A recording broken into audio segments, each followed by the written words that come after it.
Welcome back sa ating channel. Totoy Bato here. At itong ating Batotoy trip. Yan, try natin mag road trip. Puntahan natin yung bahagi ng Consosep sa may Tigaon. Medyo tinanghari na tayo ngayon. Yan, solo ride lang tayo ngayon mga tol. So tara, pasada natin yung isa sa mga highlands dito sa Kamsur, sa may bahagi ng Ocampo, sa may Tigaon, Kamsur. Alright, sama ka sa trip ko. Yun.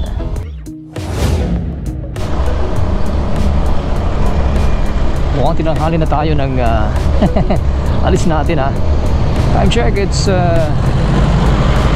9:56 ng umaga, baga alas 10. Ayan. At ito tayo sa ating solo ride mga tol. Alright, kulang isang oras yung ating bebeyihin for 40 kilometers. Ayan, tuloy-tuloy ang biyahe natin mga tol. Alright, medyo matagal-tagal tayo hindi nakapag road trip ng ganito yung solo ride. Kaya ito samantalay natin habang meron tayong oras. Okay, ayun, medyo mabilis ang biyahe natin ngayon. Medyo belo tayo ngayon sa ating solo ride. Ayan, medyo kampante na ako ngayon sa aking biyahe dahil nung last na pag road trip natin, nung sinubukan natin na pumalik ng bundok, napakatarik nung napunta natin na bundok sa may bahagi ng Baaw. Naputulan ako ng belt. Pumalik kami ng bundok hindi na kayanan ni Bitotoy wasak biro. Dahil nung nagpalit tayo ng ating belt dun sa moto shop, siguro ang ipinalit ay hindi yung original na belt ni Bitotoy. Hindi siya original na Honda belt yung mga aftermarket lang na belt ang ipinalit. Kaya nung sinubukan natin na pumanik ng bundok, na pwersa yung ating belt. Ayun, buti nakababa na kami ng tuloy yung naputol yung ating belt. Kaya sa susunod dapat kung magpapalit kayo ng mga piyesa nyo sa motor, make sure na mga original parts. Try natin na daanan yung Pili diversion road, kahit na medyo hindi kagandahan yung kalsada dito. Ayan, ito na yung tinutukoy ko at inaayos na yung kalsada dito.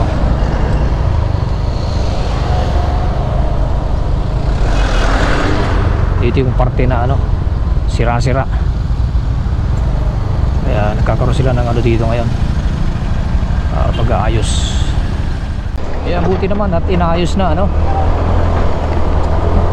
sana maayos na talagang ang gamitin nilang dyan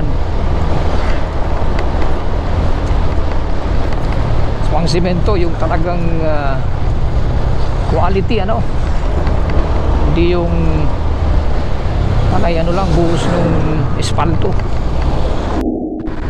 Ayun, okay na, nakalampasan na natin yung sirang-sirang kalsada. Medyo okay na dito Ayun, so dire-diretso lang tayo sa ating biyahe for 38 minutes, 25 kilometers pa ang ating gagayin. Take the next left onto Governor Jose T. Granong National Highway. Hing Turon 15 banana Q. Magkano banana Q? 15 din lahat, halos lahat 15 pesos.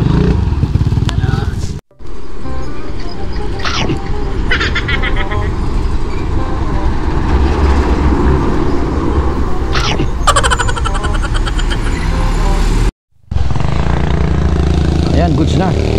At nakapag take out na tayo ng isa pang turon para pag nagutom tayo mamaya dito natin yan para wag lumabig. Kanina pala mga tol, nung pag-alis ko ay hindi gumagana itong ating GoPro Hero 9 Kaya ang gamit natin ngayon ay itong ano, GoPro Hero 7 natin. Sinubukan natin isaksak dito sa ano, power bank. Ayun, nag-charge na siya. Tingnan natin kung gumagana na. Ayun, okay na. Meron na siyang 15% na battery. Na drain pala siya, na fully drain siya dahil sa tagal na hindi natin nagamit ano. Ayan, buti at nabuhay ulit. So dito na natin ilagay sa loob para habang nasa biyahe tayo ay nag-charge siya. Buti naman at nabuhay ulit. Akala ko battery dead lang pala oh. So mahirap talaga kapag hindi nagagamit ano. Ayan, so tara.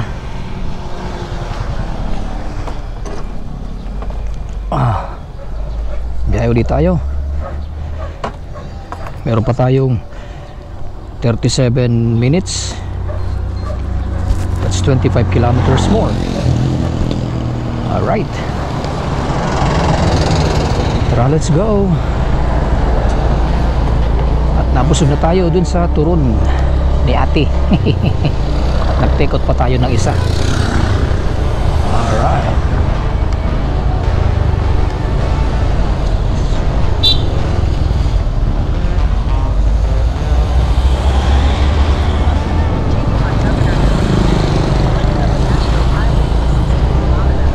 okidok. Dito sa gilid ng kalsada makikita mo yung mga natitinda ng turon, yan, baluya. Yan, kaya hindi ka magugutom kapag babiyay ka sa lugar na to ano. Yan, tuloy-tuloy lang sa biyahe natin. Ang daming pako-pako pa rin dito ano, sa may bahagi ng kanto na tayo. Ang sekreto dito, ang tip para kung babiyahe ka na hindi mo kabisado yung isang kalsada, kapag merong nakamotor sa harapan mo o kaya sasakyan, sundan mo lang. Dahil alam na kung yan yung mga lokal ano, yung mga nakatira dito, alam nila kung ano yung daan na bako at daan na may butas ano. So sundan mo lang kung ano yung dinadaanan nung nasa harapan mo. Yan, sigurado safe.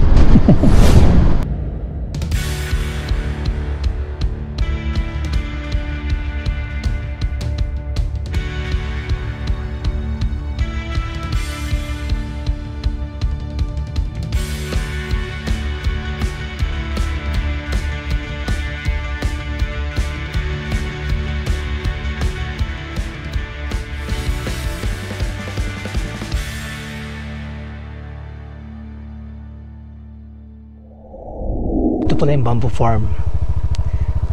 Tingnan natin, try natin kung makapasok tayo.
...14 minutes na lang oh, 6.2 kilometers.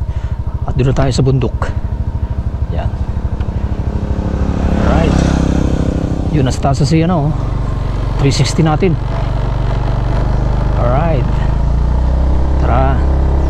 Enjoy nyo na yung ating mga view dito. Yan mga tol. dadalhin ko kayo sa isa sa mga magagandang lugar dito sa Consur. Dito sa may bahagi ng Consusep. Yan, tara. Sabay-sabay natin i-enjoy ang napakagandang view dito. Yan, magsisimula ng lumamig. Alright. At papanik na tayo ng bundok.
Ahas, oh.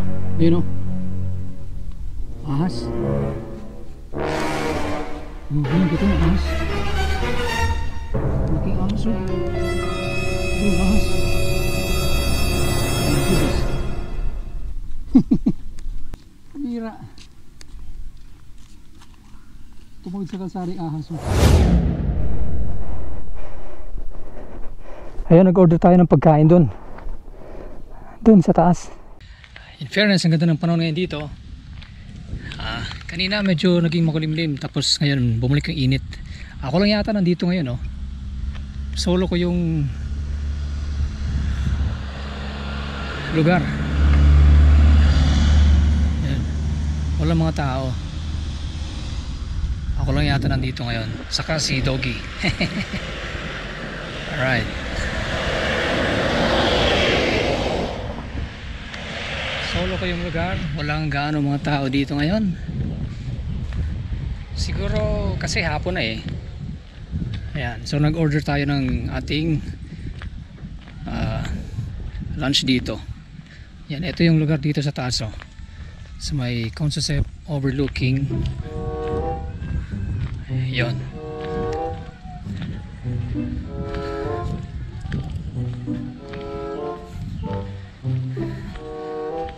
Consusep overlooking.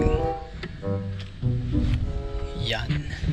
It was at this moment that he knew he fucked up. Ay, baka kainin ng aso. Shh! Hoy! Huh! Nadaliin pa ng aso yung pagkain natin. Mabihira, muntik na. Pumanik na yung aso. Ay! Muntik pa abutin ng aso. Pambira. Mamaya ka na, Doggy, pambira. Bigyan kita ng tira. Kakainin pa yung pagkain natin, oh. Dito tayo nag-order ng ating pagkain. Ayan, oh. Short order lang. Yan, pork silog. Oh, ito na yon. Pork silog, and then may mineral water tayo. Okay. Munti pag madali ng aso. Panay vlog mo kasi, pambira. Ayan. So tara, kain tayo. Ayan.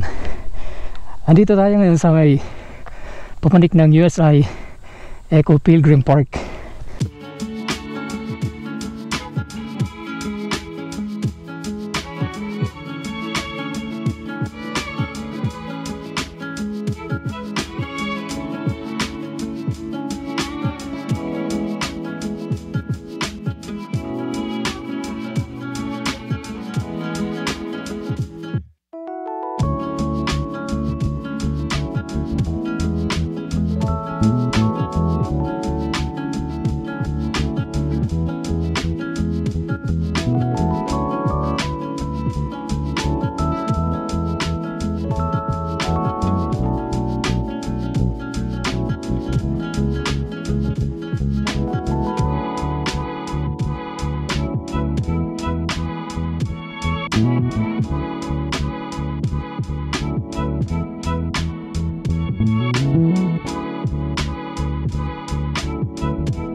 Yan, kanina pumunta tayo ng bundok.